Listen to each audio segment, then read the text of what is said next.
Okay, so here's the pitch.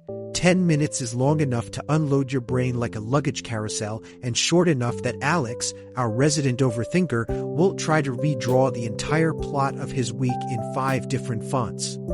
Scientific studies show short, focused journaling can reduce rumination and make sleep come sooner, probably because the brain appreciates when you stop feeding it cliffhangers. I'm telling you this like a gentle coach who also happens to judge Alex for checking his phone 5 times while reaching for a pen.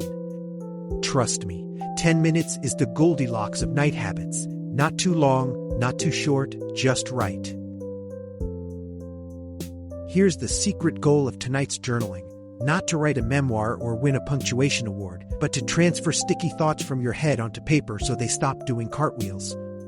Alex thinks every sentence must be Instagrammable, and I keep telling him no one's grading this, except maybe his cat, if the cat could read. The objective is calm, clarity, and sleep-ready cognitive space, and by the end of 10 minutes, you'll feel lighter, like your thoughts just checked out of a tiny, crowded hostel. If Alex can accept that, anyone can, though he'll probably still try to rate his handwriting. Let me boil down the neuroscience so even Alex, who once tried to fix a broken mug with optimism and duct tape, can understand.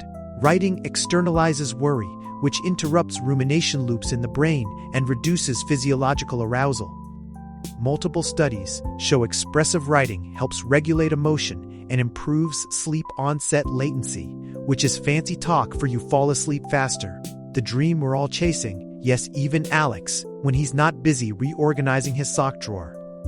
Think of your notebook as a temporary brain parking lot. You park your thoughts there, lock the brain engine for the night, and go rest. Also, if Alex reads this, yes, snacks can be involved, but save them for earlier in the evening. Here's our plan for the 10-minute jam. A quick check-in, a 2-minute brain dump, a focused worry time slot, gratitude and wins, and a gentle plan for tomorrow, all tied together by a 1-minute wind-down. Alex nodded like he'd just been told this involved treasure, so I told him treasure was emotional clarity and maybe a better sleep score.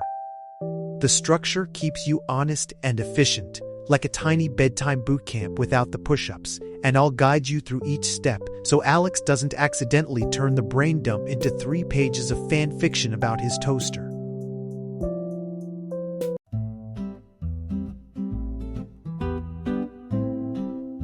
First rule. Make your bedroom feel like a tiny sleep sanctuary, not a pop-up office or an accidental disco. That means dim lights, a tidy surface, and pockets of quiet that tell your brain weirdly, tonight is for resting. Alex tried to create ambiance with fairy lights and a magnifying lamp once, which was less sanctuary and more interrogation scene, so we agreed on soft lamplight only. Lighting matters because your brain listens to light cues, and we want it saying cozies, not midnight brainstorming convention. While Alex sulks about losing his disco vibe, you and I will lean into subtlety. Pick a notebook that's inviting, not intimidating, lined, unlined, sparkly, whatever gets you to open it. Though if Alex suggests a notebook shaped like a taco, I will veto it for practical reasons. Use a pen that glides. If it squeaks, you'll spend half the time evaluating acoustics, and Alex will volunteer as sound engineer. Digital journaling is fine, but I recommend paper because handwriting engages different memory pathways and has a calming tactile quality that even Alex's dramatic gestures can't ruin. The tools should feel like allies, not adversaries in tonight's mission. Set a timer for exactly 10 minutes and consider a silent vibration or soft chime. Let's avoid ticking clocks unless your name is Alex and you enjoy minor panic. Setting a timer turns this into a container, a promise to your future rested self that right now you'll do a small focused task and then stop. You can also split the 10 minutes into segments with micro timers if you like. Structure, that's my kind of adulting, but don't let the timer become the boss of your mood. If Alex starts negotiating for extra time, remind him we're training habits, not launching novels. Sit comfortably but upright enough to stay focused. Slouching makes your brain think it's already asleep, and Alex once fell face first into his pillow mid-journal entry, which was both impressive and impractical. Wear comfy clothes that don't constrict your breathing. Pajamas are preferable to business pants unless you're trying performance art. If you share a bed with a pet, gently coax them into a corner with treats so they don't audition for the role of sleep ruiner during your 2-minute deep dive. Alex loves to argue that pets are essential research assistants. I let him have that one.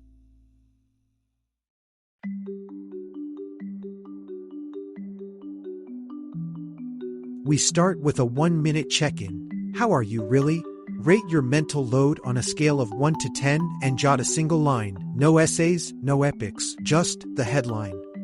Alex always tries to make this dramatic, like a tornado of feelings, but I insist on short headlines because clarity beats theatrics here. This tiny baseline is useful. You'll look back and realize you often start around a 7 and end the night at a much kinder number. Now we unleash the brain dump. For 2 minutes, write everything that's buzzing in your head. Tiny errands, anxiety about a conversation, that song stuck on repeat. Yes, even the weird urge to alphabetize the spice rack. No structure, no judgment, hurry up and spill style, because speed prevents editing, and editing is how rumination gets a VIP seat. Alex treats this like a competitive sport and scribbles like he's racing gravity, but speed helps. You'll be surprised how many tangled thoughts unhook when you let them tumble onto the page. Here's the counterintuitive part. We schedule a 3-minute worry session where you briefly focus on the worries that keep looping, but with a problem-solving lens rather than a doom scroll. List each worry, then write one tiny action or perspective shift for it. Even if the action is not tonight or ask for help tomorrow, solutions can be micro and still effective. Alex initially hated the idea of time-boxing worry because he loved worrying like it was a hobby, but he quickly admitted it felt oddly freeing to tell his anxious thoughts. Okay, 3 minutes, then you go to bed. Switch gears. Spend 2 minutes writing 2 to 4 small things you're grateful for or wins from the day. No need for sweeping profundity. A hot shower counts, as does remembering to water a plant before it looked like a salad. Gratitude isn't about ignoring hardship, it's about balancing your emotional ledger so the negative entries don't overdraw your mental account. Alex usually writes, "Managed not to burn toast," as a major win, and I give him full credit, because celebrations of small victories are underrated and slightly hilarious. Spend 1 minute writing exactly one concrete task for tomorrow. Not be productive, but email Jordan about the projects or buy toothpaste, because specificity reduces the chance of midnight reruns. This acts as a bridge between your evening mind and morning execution, which is great unless Alex decides his one task will be invent teleportation, in which case I gently redirect. The goal is to offload a tiny actionable item so your brain stops rehearsing it at 2 a.m. And trust me, your future self will fist bump you in the morning. The last minute is for a gentle wrap-up. Close the notebook with intention. Take 2 slow belly breaths and say aloud or in your head, "I am done for tonight." Words matter because they signal closure to your brain. Alex pretends he's ceremonially sealing a treasure chest, which is both charming and effective for ritualizing the end of thinking time. This tiny closure ritual gives your brain permission to stand down, and if you want to smile at your slightly ridiculous but effective ceremony, I won't judge much.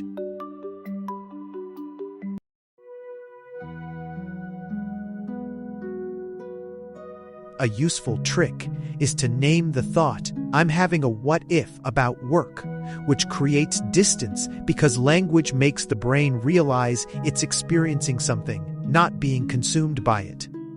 Alex is dramatic and once declared a disagreeable thought the worst villain in a tragedies, which made me laugh, and then teach him this labeling trick. Labeling reduces fusion with the thought, meaning your mind can witness worry rather than wearing it as a hat. Say it out loud if you want to feel slightly theatrical. It helps. Reframing isn't about toxic positivity. It's about adding nuance. So swap "I'll fail" for "this feels hard and I can try one small step," which is less dramatic and more useful. Alex tries to adult by giving himself motivational speeches that sound like movie trailers, so I help him keep it real and short. One sentence, no crescendo. These tiny cognitive shifts reduce your brain's alarm volume and give you permission to relax. If Alex wants a trailer voiceover, he can record it tomorrow and I'll provide snarky commentary. Some worries are just disguised tasks. If it's called the dentist, write it down as a tomorrow task and let the worry go, because actionable items feel safer when they're recorded. Alex once spent an entire hour preparing to make a dentist call like it was a hostage negotiation, so you can imagine the relief when we turned it into a bullet point. This tiny habit prevents rumination loops and replaces them with a realistic plan. Thought becomes task. Task goes to tomorrow. Brain stops looping. If Alex could tattoo this on his wrist, he might, but for now, a sticky note will do. Intrusive, distressing thoughts are different and sometimes need more than a notebook. If something feels clinical, consider reaching out to a therapist because journaling helps, but it isn't the only tool in the toolbox. Alex once Googled symptoms and then self-diagnosed with a rare imaginary condition, which is why professional perspective matters sometimes. If these thoughts spike your heart rate or persist beyond what journaling calms, please contact a clinician or a trusted support person. No shame, just good teamwork. Think of journaling as your nightly gym for mental hygiene and therapists as specialized trainers for the heavy lifts.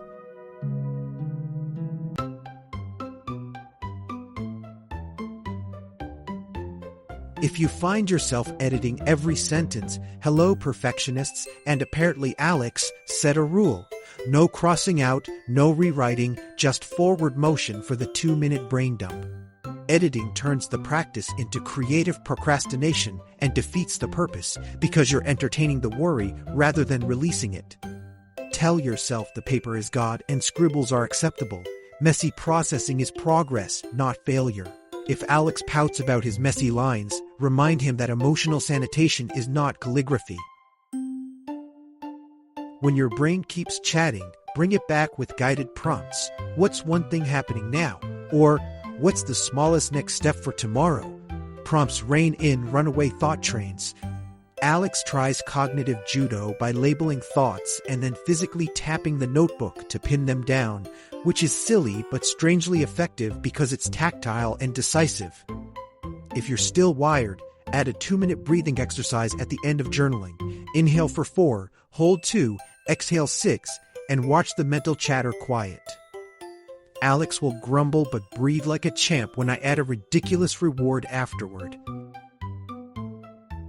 If you keep forgetting your nightly 10 minutes, link the habit to an existing bedtime cue, like brushing teeth or turning off the lamp, so it becomes just another step in your routine, not an optional extra. Alex has the forgetfulness of someone who time travels mentally at inopportune moments, so we tie journaling to his alarm-off ritual and put the notebook on his pillow during the day as a visual nudge. Consistency beats intensity. 10 nights of a small practice beat one heroic marathon. Put your notebook somewhere obvious and let it guilt you into bedtime peace, gently. If it feels pointless at first, keep going for a week because benefits often accumulate. A single night isn't a miracle, it's the start of a pattern that trains your mind to resolve things before bed.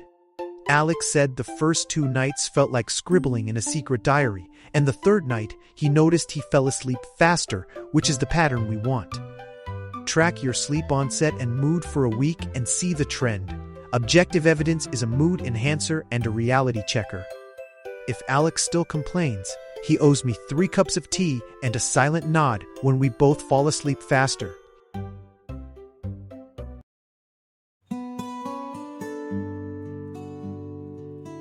If you want to deepen the ritual, add a 1-minute progressive muscle relaxation or a visualization of a calm place right after journaling. which can be especially helpful on high-anxiety nights. Alex tried visualizing a beach, but kept getting distracted by the question of whether seagulls would judge him, so I steered him to a simpler image, a warm room with a gentle breeze. These techniques are optional but powerful additions that nudge your nervous system toward rest. The notebook is the doorway. These little extras help you step through without tripping over your thoughts. Once a week, flip back through your entries for patterns. Are certain worries recurring? Are you consistently grateful for small wins? This is where quiet insight lives, not dramatic revelations, but slow learning that changes behavior. Alex found he often wrote the same worry about work on Tuesdays and then realized he needed a midweek check-in, which solved 5 nights of tossing and turning like a confused meerkat. Weekly reflection turns nightly notes into growth, and Alex grudgingly admitted it felt like detective work, which, yes, he enjoys. Celebrate the tiny wins. More consistent sleep, fewer midnight catastrophizing sessions, or the fact that Alex no longer stages opera with the lamp at 1 a.m. Celebrations reinforce habit loops and make bedtime feel like a reward rather than a chore. Try a small non-food reward in the morning, like 5 extra minutes of leisure. Alex prefers public acknowledgement and will give a triumphant fist bump if he sleeps through the night, so encourage your inner show-off too. Habit building is as much about positive feedback as it is about discipline. Alright, you've got the method, the structure, and my immortal patience for Alex's bedtime theatrics. Now go try it for 10 nights and see what happens. Don't be surprised if your sleepy meter tips in the right direction. If Alex shows up tomorrow, claiming he solved all life's mysteries with 1 notebook entry, gently remind him that consistency, not rhetorical flourish, is the real magic trick. Sleep is a habit, not a miracle. And this mini practice is your nightly nudge toward calmer nights and less mental wrestling matches. Good night. And if Alex wakes you asking if you remember to alphabetize the spices, tell him yes and tuck him back into the plan.